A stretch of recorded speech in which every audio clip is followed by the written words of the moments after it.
gentlemen, we will be starting now. If you can kindly take your seats, we will be commencing now.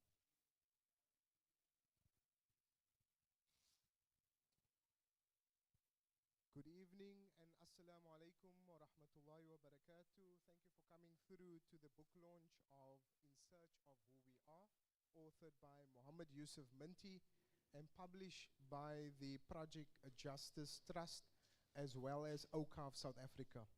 Mr. Inver Surti, the former Deputy Minister of Basic Education, he heads up the Project Justice Trust, which has also published a series of books.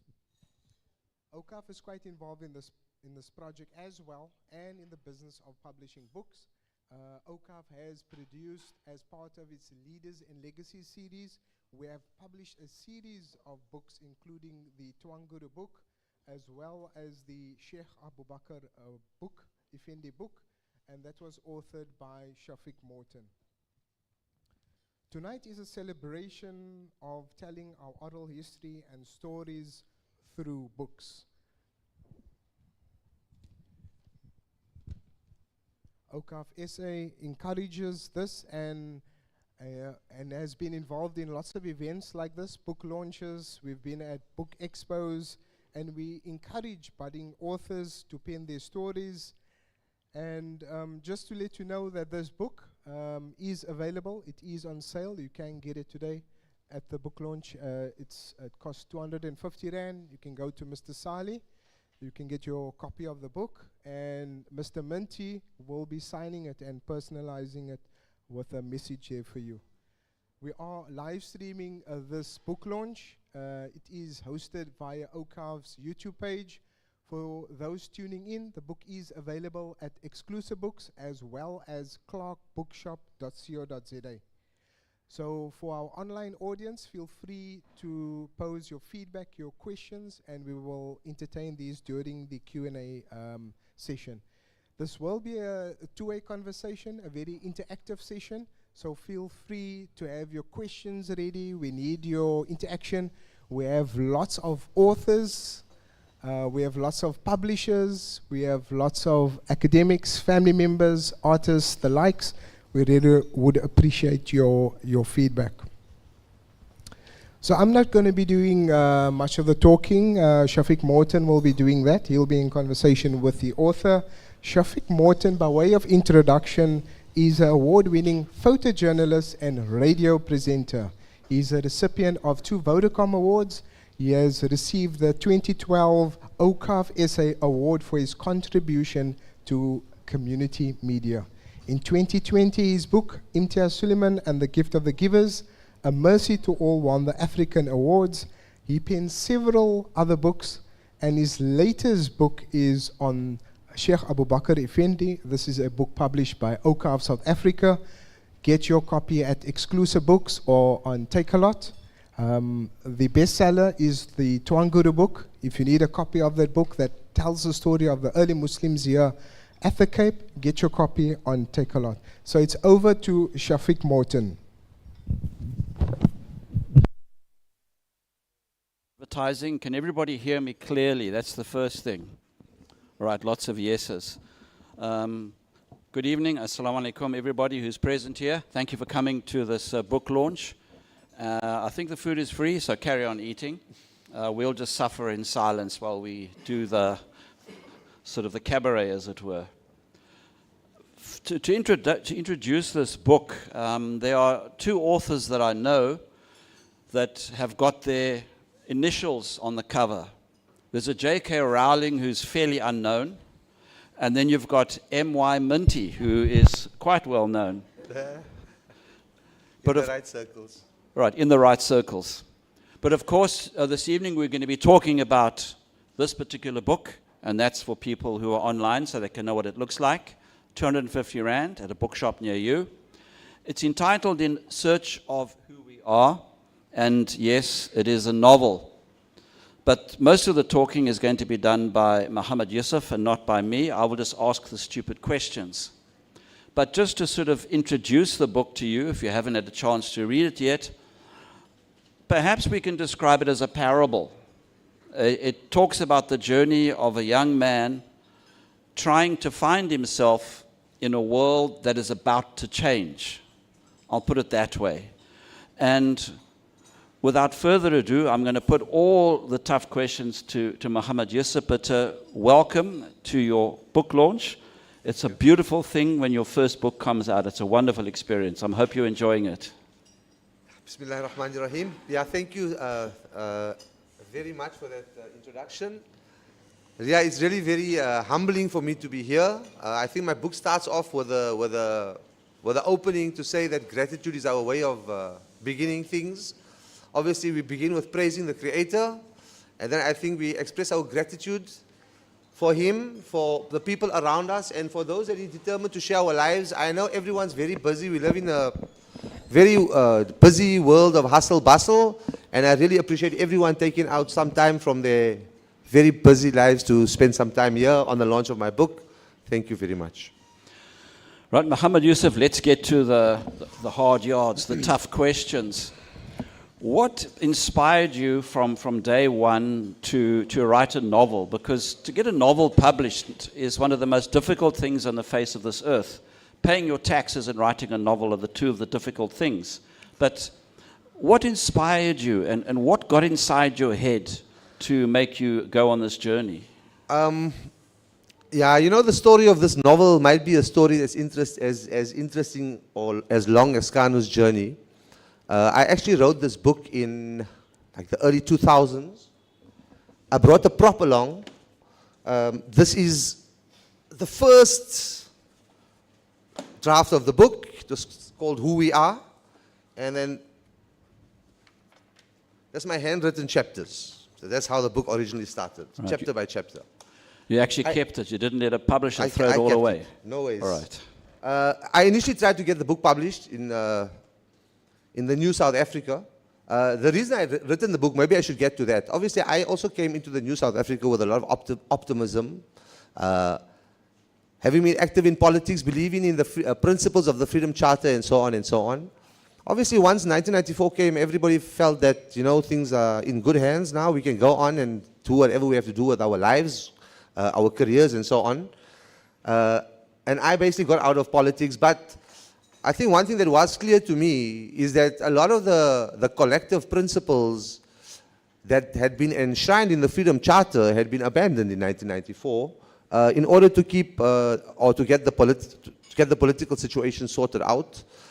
At the time, I felt that basically this would not lead to a good end, basically, and for the simple reason that in the liberal secular system, unfortunately, we exist primarily as economic units rather than as human beings. So if you look at our constitution, we have the right to shelter, we have the right to food, we have a lot of rights. But these rights are all conditional, and I mean, unfortunately, in the society we live in, the thing that determines the right is basically to have some money and able to fulfill that right. So you can be homeless, although you have a right to home, but you also need money to access that right, because you've got to go to the Constitutional Court to see the right. So everything moves and everything flows with money. Mm-hmm. I think at the end of the day, you know, we know that people are not things. And people cannot be used, abused, so that other people get things. I don't think this is a very healthy way for human society to evolve. I think so this is why I wrote the book. And you know, obviously I looked at political systems and I looked at finding some answers. And then I came across two quotes. I think the one quote was by Voltaire. He said, "There are 1,000 hacking at the branches of evil to one who is striking the root." I later came across another version of that quote, an earlier version by Rumi. And Rumi said, "Perhaps you are searching for in the branches for what can only be found in the root." I would just like to comment on those two quotes. From the Eastern perspective, very peaceful, very tranquil. From the Western perspective, very violent and very brutal in the language, right? So even the way we express ourselves in the modern culture is in modern society is a reflection of this culture, what we're surrounded with, and how we tend to identify ourselves. I think one of the main things for me was to get into you got to start at the beginning. So if you want to know the story of this country, everything is tainted by the legacy of empire and colonialism. So to get to the beginning, you got to get to a time before that situation arose. This place, I mean, I did some research, obviously. I found a very interesting book, I think at UWC, that detailed the diary entries of every ship that had docked on the South African coast prior to Jan van Riebeeck. I mean, this was eye-opening for me, because we are under the impression 3 ships came, and I mean, we now know that there were at least 3 attempted invasions prior to 1652. I think 2 by the British and 1 by the Dutch. There was a long history of trade that was going on. So they never came to a place where there was no infrastructure. When they came to get fruits and vegetables, who were they trading with? There were people here, there was a society here, there was life here, there was philosophy here, there was religion here, there was culture here, there was compassion here, there was love here, there was humanity here. This was not an untamed, savage, barbaric land that the Western civilization came to uplift. In fact, quite the opposite. We find now that they've removed our humanity and we are now things. Sorry, was that a bit long? No, it's all right. You make my job a lot easier. But let's get to the book, because where you've situated it tags on with what you've just said. Because the book is set in pre-colonial times, and that's what I find interesting. And you've got a pre-colonial character called Kanu, who is on a search, I'll put it that way. He has to give his child a name, but in your book, to give a child a name, you have to go to the mountain, and the name has to come to the parent, as opposed to the parent inventing or thinking of a name for their child or their son. So I think you've been very clever in terms of putting it in a pre-colonial context. But tell us something about Kanu, his wife, and the world that you encounter, that you bring to us in your book. A very pure, very innocent one, although you do say in one of your paragraphs that Kanu is on the beach and he sees shadows on the horizon, which are the ships of the Portuguese waiting to come to Africa. Just to sort of give us more of the sort of the landscape that you inhabit. Yeah, look, the one thing I definitely didn't want to do is kind of have this noble, savage imagery of like paradise here. This wasn't it. There was political struggles, there were issues. I think basically Kanu also going through his life, alienated from his own society, it tells you this society was not paradise. It was difficult. There were power plays, there were people with agendas, much as it is today. I think for him also, going through the journey, he's also got to determine what is he going to be true to, the external world or the inner reality, which basically is meant to guide every human being. I think also now, me from a Muslim perspective, I believe in this concept called the fitra, that basically within every human being, there's a pure, like every child who's born is born pure. They're like a focus of awareness, but they're not separated. They haven't separated themselves from this general consciousness of everybody. They have like a true kind of unity. So every one of us have already experienced our fitra. We may have forgotten it, but it's there. And this is the thing that we have to spend our lives through our social conditioning, the media, the family, the friends, whatever, they put all these things on us, and basically our job is to basically work through all that, get back to that kind of pure thing. So I think basically, you know, this inner state of the fitra, this is the deepest level of culture. You need an outer state, like a political state, that will resonate with your inner state. This is when your society starts to work, when there's cohesion, when people are on a path. And I think there are some civilizations today that have got that. Back to Kanu. So Kanu is coming in. I've had him as the outsider type character, because I think to some degree we can all identify with that, because we live in a society of alienation, unfortunately. Whereas for him it's the exception. It seems to be the norm in like modern Western society. So you kind of can relate to him. I think basically he's also defined sorry, the other thing about the name, I think one of the things that's also lost in modern society is the ritualistic aspect of life. And then what are rituals actually? I think if you go into all traditions, whether it's a Christian tradition, Muslim tradition, Hindu tradition, any religious, even African tradition, these things are very rich with rituals and symbolism. And the rituals are so important because the rituals keep reinforcing your sense of identity, your sense of unity, your sense of who you are. At the end of the day, every human being who's born, no one is born in a vacuum. No one is floating out there. Every human being is somebody. Every human being today, you can read my next book basically to find this out, but we all originate from a single human ancestral pair. Every one of us have a chain that goes from us all the way back to them. We are a point on a line. We are not individuals. This individualism that's here, it's a temporary thing. It's an ephemeral thing. It's like a quark coming out of the quantum field and disappearing again. You have no solidity. You're not somebody. You're not building something. You're not part of a great continuum going through time. You're just a person here to be happy. Like, what is this? Where does this come from? We need to be serious about what life is. I think this is what Kanu has to now discover. Obviously, it's not to say that you must live a joyless life. But I think when you find your purpose and you realize who you are and you immerse yourself authentically into your environment, this is basically what you can discover, who you are, and you can live to your best. Now, let me just say that the book is very readable. It doesn't get as philosophical as Muhammad Yusuf is getting at the moment, so no, don't be worried.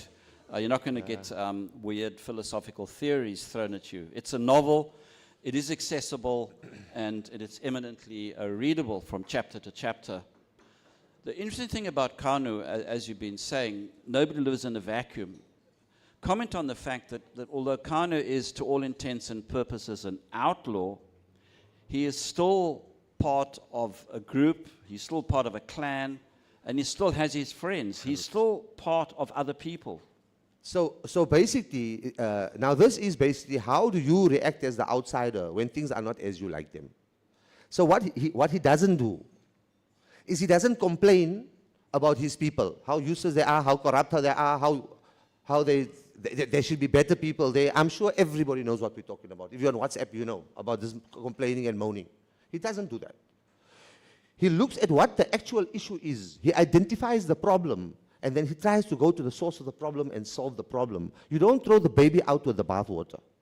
You got to analyze the problem correctly. But if you don't analyze the problem correctly, you just perpetuate it, unfortunately. So I think what he does is he wants it to work. He's got a love for his people, despite being at odds with where they are right now. But he has a deeper love that basically transcends that moment, because he understands that he's an expression, a manifestation of them. He's an extension and an expansion of them. And he doesn't cut himself off from his people. Rather, he tries to bring the solution to his people. And the concept of friendship is there. Like, no one goes through this journey of life alone. We to a degree, like the people that share our lives sort of enable us to become the people that we are. So, like, even me here writing this book, I mean, it's not something I did alone. Like the way you're talking about the philosophical stuff, I'm very used to that. You know, if my wife tells me I'm going to buy a dress, I'll be telling her, she'll be listening half an hour later to how the British took the textile industry in India from 3% of global GDP, from 25%, you know. So, but I think, one of the things that also shows in the book, that everything is really connected. Nothing is isolated. Everything works in systems. Everything is connected to each other. We are connected to each other. Another thing that comes out of your book is it's not a male universe. I think we need to put that out there. Kanu has got a wife, and she also plays a very critical role in the book because she's almost a foil to what he goes through, because she is the one rock in his life, the one stable essence, as it were. Tell us more about that part. Well, again, here I got to go back to my my Islamic beliefs. That everyone, every being in this universe, let me not even make it a human thing. Everything that's been created is created with a form and a function and a purpose. It's important to know what the form and the function and the purpose is in order for the thing to fulfill its duty or what it's meant to be, right? I think also, like, I'm going to just divert a bit, if you look at the relationship to the earth, which I think is a very primal relationship, like if you look at the Judeo-Christian value system, on which Western civilization really is built, they can be secular now, but all the edifices of culture, knowledge, and learning is built on the church. And I mean, this is what brought the technological advances. However, if you look at the origin story, for example, of Adam and Eve, where Eve was responsible for Adam being kicked out of heaven, and basically the earth is a terrible punishment and a torture, and men has to toil, and women have to suffer in childbirth, and all this, and this is a very terrible place. I think the Quranic perspective is a bit different. Before God created human beings, he said to the angels, I'm about to create the Khalifa fil Ard, which means he was already man was already appointed to be on earth. I think the other element is we don't have the original sin. What we have is the original forgiveness. So he ate the apple, and Eve ate the apple. There was no blaming the woman. They were both responsible. And then this thing had to happen so that the Creator could teach them how to ask for forgiveness. Then when they asked for forgiveness, he said, right, go do your job, go to the earth. So I think this whole narrative is very different. I think just to add to that about the role of the woman, you know, I've often considered this thing about why is paradise under the feet of your mother? And like when Prophet said about who's most important to us, like your mother 3 times and what? Because basically, the man is out there, he's doing what he has to do, he's basically working, struggling in the world, this, that, and whatever. He's only able to do all of this because the mother is in the home, taking all the strains and the stresses and the pressures and the burdens. Despite what she's going through, taking the weight and making a happy face for the family so that the children are okay, being self-sacrificing. This is why the mother is so esteemed. So, you know, this whole thing about women's empowerment, like, I don't think personally there's any greater job for a society or a community or a people than nurturing the values, the morals, the ethics, and the identities of the next generation. And for us, this is what our women do, and there's no job a man can do that can even come close in importance to that. So this is the issue, to show that she's the yeah. Sorry. And of course, the novel is about the next generation because Kana's focus is getting his son a name by going up the mountain. And what seems to come out of this is the fact that Kana wants his son to go through the rituals. He wants his son to know where he comes from. But he, like his son, doesn't quite know where his son has to go to, but he's not going to be satisfied until the next generation is grounded in the past to go towards the future. Yeah, I think that's important. You know, I think maybe this is not very healthy, but we live in a world where everything is planned out, every step is done. You know, when you said before you start a project, you got all the steps planned out. I think they were more authentic, more organic, more living in tune with who they were. I think basically when you're walking down a mountain path, you can't decide whether you're going to go left or right at the path that you don't know that's occurring, that's coming ahead. You know what I'm saying? So you got to take life, like as a philosopher said, life is fired at you point blank. Whether you're ready or not, you got to handle what it throws at you, basically. I think, you know, this is also, this is not a bad thing. This is a good thing. You know, at the end of the day, for Kanu, this going into nature, this going into himself, is taking him away from social convention. Mm-hmm. And so when critical decisions had to be made, like people would withdraw themselves a little bit, find themselves, immerse themselves in nature, find God, the Great Spirit, whatever you want to call him, the creator of the heavens and the earth, commune basically, be in touch with reality. And then basically come to your decision. And at the end of the day, what it does show you, though, if you go through the book, he's the one who chooses the name. He does choose the name. Yeah. But the name he chooses is a name that only came to him because he went into himself. Had he sat in his village, that name wouldn't have come. It was this process of communing with yourself. I think this is a critical element of human beings that, look, I won't say it's totally lost. I know, like, my wife loves to run. I think running is a kind of doing that. Just being like with yourself. So people, like it's a basic human need. Everybody needs to do this. Everybody needs to reflect. Yeah. Right, and of course, the book, it's located somewhere here. It's a book of texture as well. So texturally, I suppose we could say it's African in nature, although it's universal in its philosophy. And of course, it doesn't preach. It doesn't preach. But tell us something about how you thought about creating the texture of the book and locating it kind of in the Transkei. To me, it sounds like it was in the Transkei, but obviously it's your own, the landscape of your imagination. That's what comes to me. Okay, to me, really, the landscape, you know, I used to sit, when I found out that Church Square used to be a hippopotamus hole, this blew my mind. Like, I was like, wow, this is like cool. So I sit on Signal Hill, I would look down over Table Mountain, like, I wonder what this place looked like before any buildings were here. And you can see herds of gazelle there and whatever. I mean, that was something cool for me. So I think that was a nice setting. I had to create a place. You know, I think also when you're writing a book like this, it's very difficult, and it's a fine line between, as you say, being preachy or whatever, and also like being corny, right? It's like just like too cliched or whatever. I'm glad you think I kept that balance, but I must say, you know, this book started out at 53,000 words. It ended up at about 40,000. So I think I needed to just like edit it very tightly. But I think I didn't want to lose that kind of, because I had a lot more about nature and like descriptions of nature. So I had to cut a lot of it out because you got to still make it readable. But I really wanted people to be in that kind of space, man, in that kind of, in the mountain with the guy, you know. So, yeah, I'm glad that you Right. feel it works. I hope other people Right. do as well. Okay, at this stage of the proceedings, I'm getting very boring with the questions. So if anybody here this evening has got anything that they would like to address to Muhammad Yusuf, you can address them actually directly to him, and I can sit and fall asleep. That will be all right. So if you've got a question or even a comment, even a criticism, you want to stand on your head, now is the time. There we go. Salima, you've got the mic. Assalamu alaikum wa rahmatullahi wa barakatuh. I just want to first say congratulations on publishing the book, mashallah.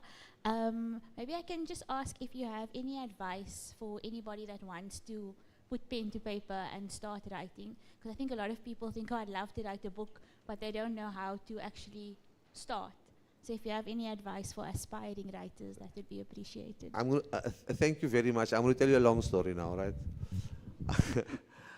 I wrote this book I told you, around 2000. I took it to an editor in Joburg. She was a white lady, very nice lady. I told her, tighten this thing up for me, make it readable, whatever. She came back. I was like, okay, now who do you suggest I send it to for publishing? She's like, you know, it's a nice book. It's like, kind of reminds me of Alice in Wonderland. So now this, I don't know if it was a compliment or insult, right? Because like Alice in Wonderland is a brilliant critique of modern society, or the contradictions of society. And at the same time, I thought, you know, if you think that black people living before colonialism were like the Mad Hatter and the White Rabbit, that's a bit scary place you're coming from. She told me that I should approach some publishing companies overseas. I didn't do that. I just let the book lie. And then about 3 years ago or 2 years ago, a friend of mine who was having, who produces stuff for the SABC, needed some ideas. He said, you know, you got some ideas to commission the book. Then I gave him the book. He read the book. He's like, no, you should get this published. So I think maybe the time had changed, right? The publishing scene had changed. And then I did it. What I will say, if you want to write, you can, you know, my philosophy and the writing school I come from is the writing school of Steve Biko. I write what I like. You write what you like. You write what's true. You write your authentic voice. I mean, I'm not, like, I don't know if this will be a commercial success, if it's like the other one with 2 initials, JK. I mean, I don't think it will get to that. MY is cool.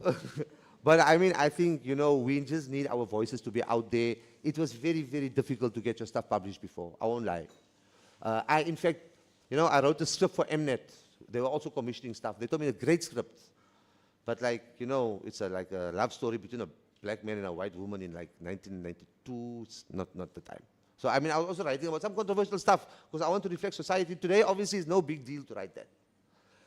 Things have changed, but I think that the important thing for you or for me to say is, I say be true to yourself, write with your own voice, and speak your truth.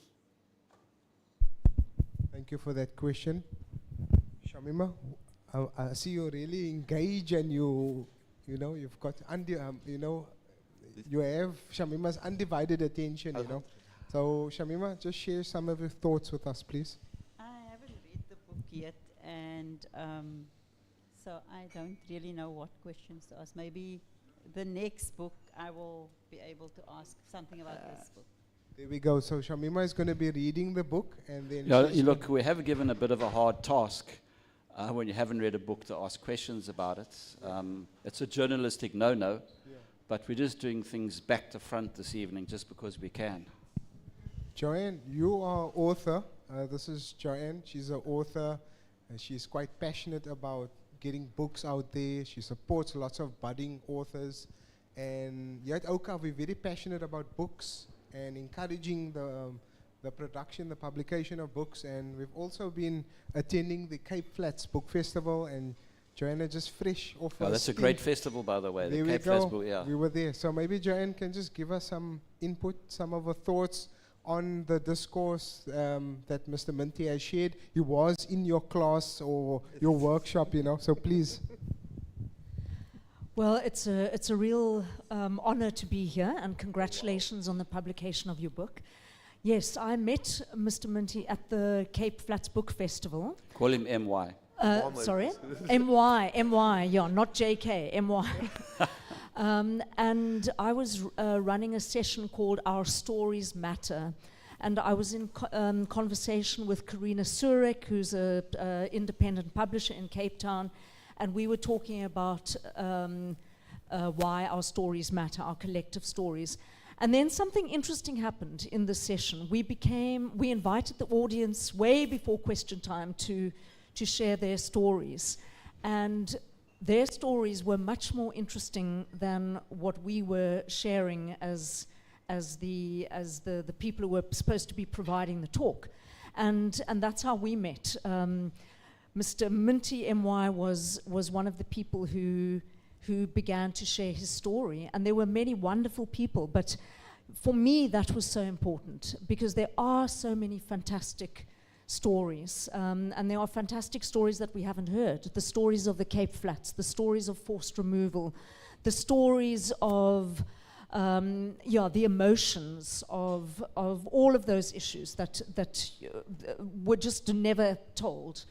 And for me, that was a great privilege to meet you then and to meet other people who were sharing in our group about their stories. So I haven't read the book either, but I have a copy. I have my own copy, and I will read it. I'm going to put it on Facebook, so I need a selfie or a picture. And I would love to know more about your project and also what your next book is going to be, because you write one book and then you've got to move on from there. So those would be my questions. So first, I would really like Thank you so much. I would really like to thank Joanne for coming through. For a person who's basically going into the writing industry, never having had anything published, to get like a real writer to read your stuff, I mean, it means so much. And then Hasanain did tell me Joanne's coming. I was like, yes, man. So like a real writer liked my book. But now you're telling me you haven't read it yet. Now I'm worried again, basically. So I'll wait for your feedback. No, I think, the workshop that we had at the Cape Flats was so important, basically. I think Joanne who's someone who's been in the industry. I think it seems like she's on a mission to actually find voices. Because, what is life? Like this whole life, from Adam till the day of judgment, is just one big story. God is telling the story. We all a story. The thing with us is we have the opportunity to write our own role in the story. You can be whoever you want to be in the story. Human beings love stories. This is what we are. We're nothing but a collection of stories. I think we must remember that again. We're not 30-second TikTok videos. We need to go back to our stories. Thank you, Joanne. Really appreciate it. Right, there's a question there in the corner. Okay, yes. Assalamu alaikum wa rahmatullahi wa barakatuh. I'm Mohammed Menti. So my question is, from what age or maturity do you think the book can be appreciated from? Your age. Thank you, Mr. Mohammed Manti. Appreciate your question. The book, I think, basically you're old enough. Huh? Look, I promise you, the book is not it's not complex to the way like how we're speaking now. I don't know if this is very complicated. There's no X stuff in it. Yeah. Doesn't have to be rated. No. It's a simple story. It's a nice story. There might be a bit of hugging and kissing. That's about the way it is, basically. There's a little bit of philosophy. There's like one and a half page of like hard philosophy that I had to put in. 1.5 page.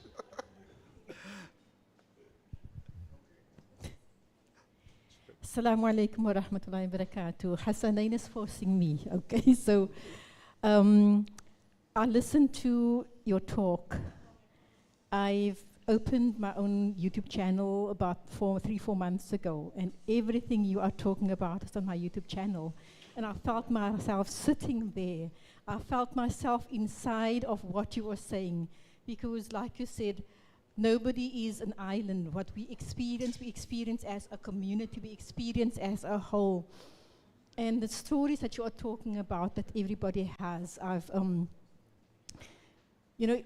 if we look at stories, like my very first video says, we have our stories. Some of them are happy, wondering, and some of them are sad. Unfortunately, we have them. But how to deal with those things, and I think I get from your book that you have those things in there as well, how they deal with the troubles they're going through, how the wife supports. I haven't read the book yet. How the wife, but the way you are, the way you are so passionate, living in that book, getting it out there, it was really, I sat really glued. And I appreciate and congratulate you for your, like they say, the first one leads to the second. So inshallah, we're waiting for the second one to come. No, shukran very much for your kind words. No I really pressure. appreciate it. Now look, I've thought about the second one, and there's a lot of options. I was thinking of rewriting this whole book in 2023. Like, as he's walking home, he's coming home in the car. Instead of being engaged with nature, he's listening to the radio and he's distracted, he's outside of his own. So I think this would be a very interesting way to approach it. The other thing I thought about is I can make like a trilogy at different points. Like I think one of the critical elements in South African history, which we don't even, like most people don't even know about, is the Xhosa Wars, right? 9 Xhosa Wars across 100 years. The longest defense to the colonial project on this continent happened here in South Africa. The Xhosas fought them for 100 years, but at the end, the logistical, military power of the British Empire was just too strong, and they collapsed. But this is the people that this country is made of. These are courageous, honorable, noble people, basically. Apartheid basically has destroyed everybody. White, black, Indian, everybody. We are all distorted. We need to go back, fitra, human being, ummah, ubuntu, this kind of thing. Let's make humanity at the center of our society. Let the economics serve the human beings. Let the human beings not serve the economics. We got things upside down. We need to go back to our roots, our cultural roots. Assalamu alaikum. Just, in your character development, how do you maintain the, let's call it the specific traits of a specific character and not allow it to be tainted by your own perceptions of things? Look, that's a very good technical question, basically. I'm a kind of writer, to be honest with you. I write on gut. I write on instinct. I go there, like how I wrote this book. I wrote the first 2 chapters. I sat with it for 8 months, and then in month 9, I just started writing. And by the end of month 10, this book was written. But I think basically, you got to give your character an internal life. You got to give your character a psychology. So you got to give your character. You have to know what motivates your character, what he's afraid of. You got to know this character like you know yourself. And then you got to put him into a situation, and he's got to act true to his nature. I think this is like the books I enjoy. Like the books I really love reading, like Dostoevsky, like the Russian novelists. For me, there's nobody quite like them. Basically, they're cool. But like, who has time to reach like 600 pages these days, right? So you've got to condense that. In a way, you can't like if you're reading like a long War and Peace, you're building up your character by basically creating incidents in his life and this and that. Here you can't do that, right? It's like all vibes. You've got to create vibes. I don't know how to put it basically. Like a feel around the character, like who he is. I don't know. Okay, we have one more here from Umar from Muslim Views. He's got a question. Salam, brother. Salam, brother. Nice meeting you. Just a question. Being Muslim, how did being a practicing Muslim shape you in writing this book? What was your reference background? What makes you, what is the soul of this book? What is the crux? What is the message of this book? Yeah, basically the message of this book is you're not here for yourself. You're here to be of service to people around you. You're here to be of service to this planet around you and the environment around you. Every one of us is a guardian and a caretaker of everyone else and everything around us. We need to take this responsibility. We can't keep living in a society where everybody has a beautiful yard, but outside the rubbish is lying in the streets. It can't be like this. We need to take ownership of our community. You know, it's kind of like the state has replaced this community. Because, you know, in the old days, if you needed something, you're asking your neighbors. Today, you phone in the municipality. So, I mean, it's good, it makes life convenient, but like, I think at the end of the day, as a Muslim, we know we're here for a short period of time. No bad thing happens to us. As our Prophet said, you know, it's a hadith I like to say, I think they've heard it a lot in the last few days, that the affair of the believer is indeed wondrous. When affliction befalls him, he is patient. When good things when good things come to him, he is grateful. Both of these are good for him. At the end of the day, what is this life? This life is a production process. What's the product? You the product. Who determines what the product will be at the end of the day? You determine it. This life is a manifestation of your mind and who you want to become around here. Everything and everybody around here is telling you no.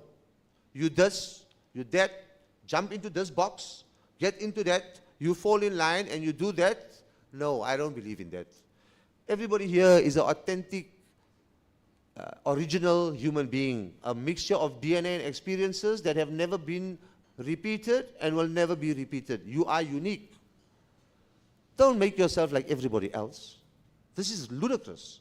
This only is good for people who want to sell you stuff so that they can model their product for you.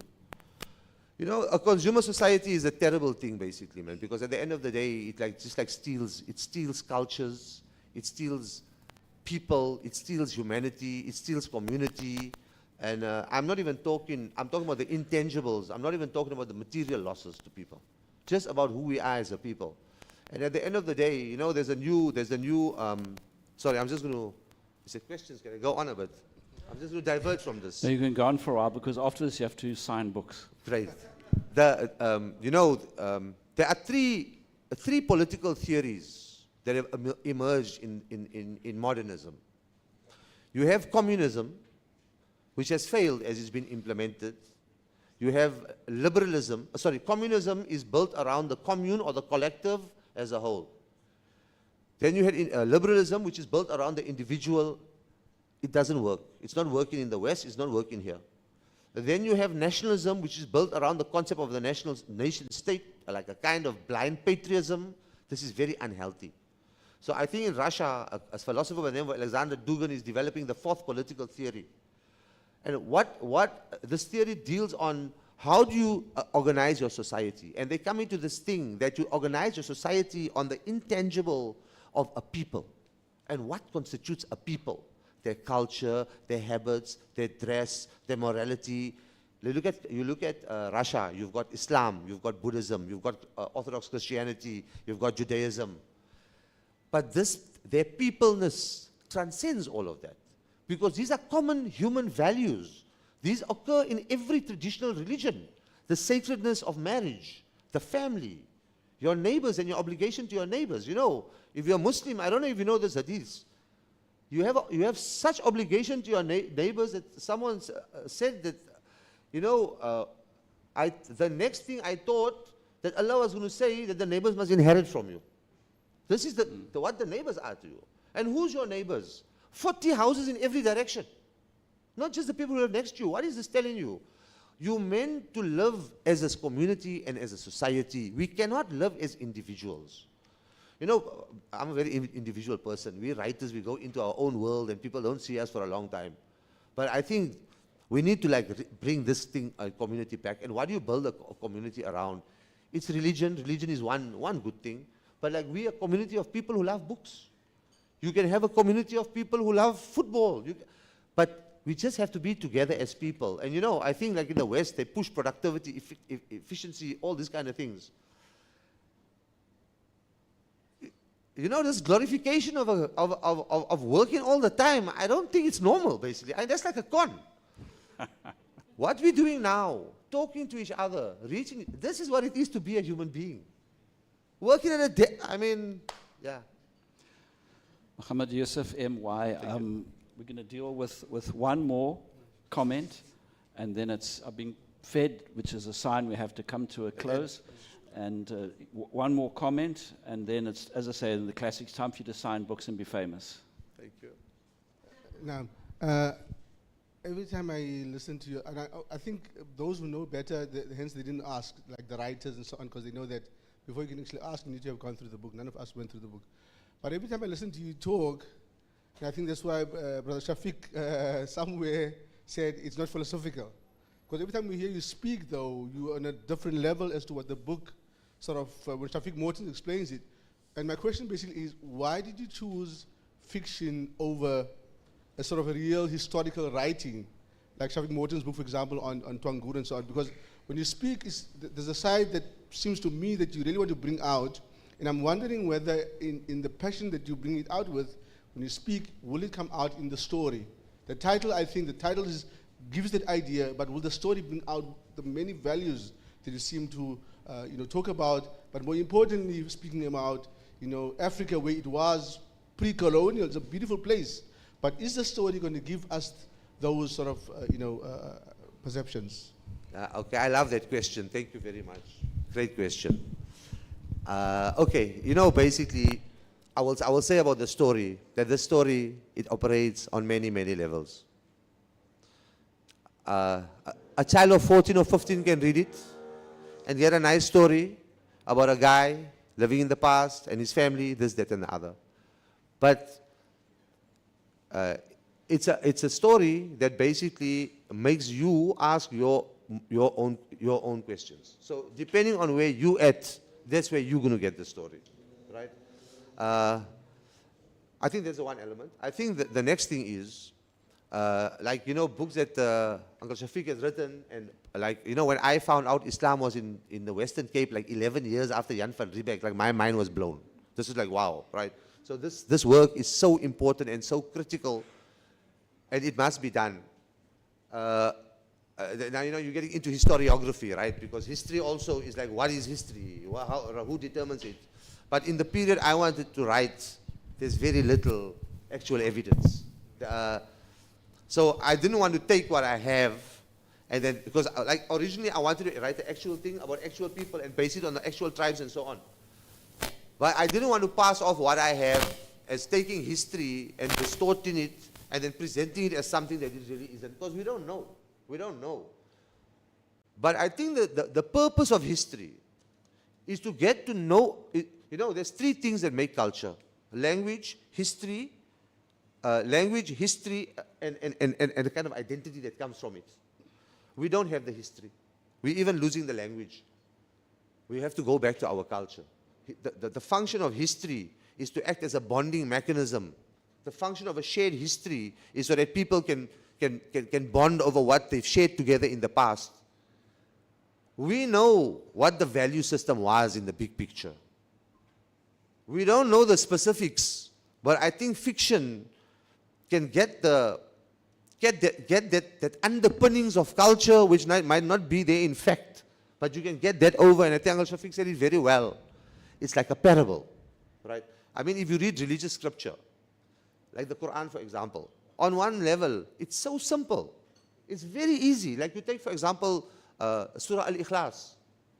Say He is Allah, Bismillah ar-Rahman ar-Rahim, say He is Allah, the one and only, the absolute, eternal, He begetteth not, nor is He begotten, and there is none like unto Him. You can take every verse there, you can spend the rest of your life digging into Qul huwallahu ahad, and then you won't finish by the time you die. So, I mean, I'm not obviously comparing my book to the Quran, but I'm saying, like, I like books, or I like to even read, like, you know, if I read like the old Chinese philosophers, like Sun Tzu and these guys, or who's a student of Confucius, you read their stuff, it's so simple. It's so simple, but it's so deep. So good writing is going to tell you who you are. Great question. Shukran. Right, Yusuf, there's an encore question. Just one more. There we go. Walaikum salam.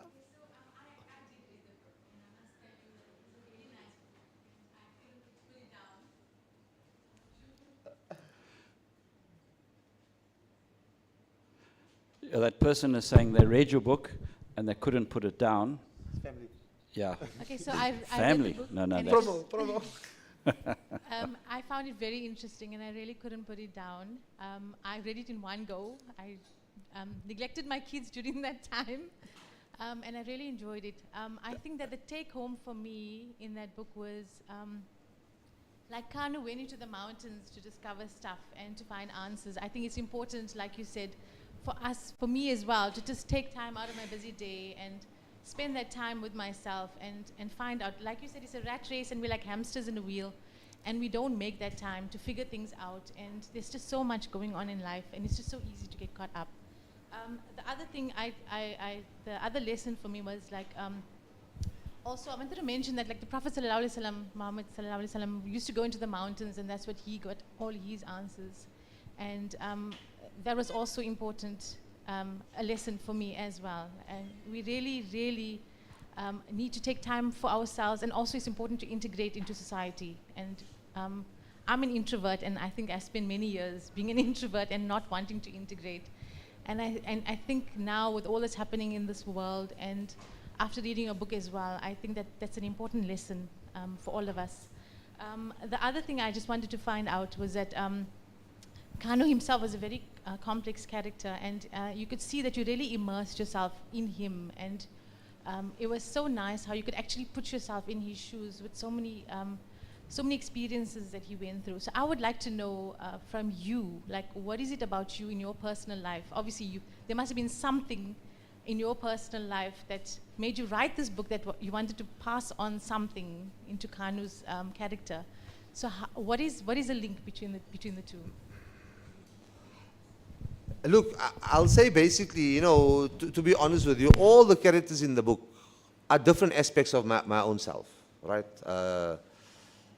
I will also say, like we are a diaspora community in Africa. I mean, I think this puts us in a very, very unique position to identify and address the issues. You know, if you look back into history, Edward Said was a child of diaspora. You look at Nina Simone, you look at Malcolm X, Marcus Garvey, these are all children of diaspora. So for us, we have this vantage point that's just a bit different. You know, for me, as an Indian growing up in South Africa in the Transvaal, this is very challenging, with the predominant values and attitudes of the society as a whole. I mean, I was a bit more revolutionary, shall we say, than the general trend. So for me, it was really an issue of identity. Like, who am I? Like, where do I fit in? So I think that element of Kanu where you don't really fit in, like I was like a bit embarrassed, and you know, like people are suffering and whatever. Like everyone should be like fighting here. Why people have shops and stuff like that? You know. So this kind of thing. But you know, as you go through life and you gain wisdom, you transform into the other people, right? And in the end, you become the old guy on the top of the mountain, right? Because like you've been through that. They say in life, at the end, by the time you reach the end, you've played all the roles. So I think this is to answer your question. On that note, thank you everybody for your contributions. Thank you for coming here. MY, Muhammad Yusuf, will be in the corner there at the table. signing books and carrying on with the discourse. Thank you very much. Congratulations on your book. I'm confident that it's going to do well. And from here on in, everything of the best. And of course, no pressure. We look forward to the second book. Thank you very much. Once again, I appreciate everyone's time. Hasanain, a special thank you for you and Awqaf and my publishers, Project Justice, and the legend. I really appreciate you coming here to support me, and it really means a lot to me. Thank you, everybody. Enjoy. And I'm in the corner. You're going to have a chat. Thank you. Thank you. You can take it back to the... Thanks. Thank you so much. I really appreciate it. Only a pleasure, man.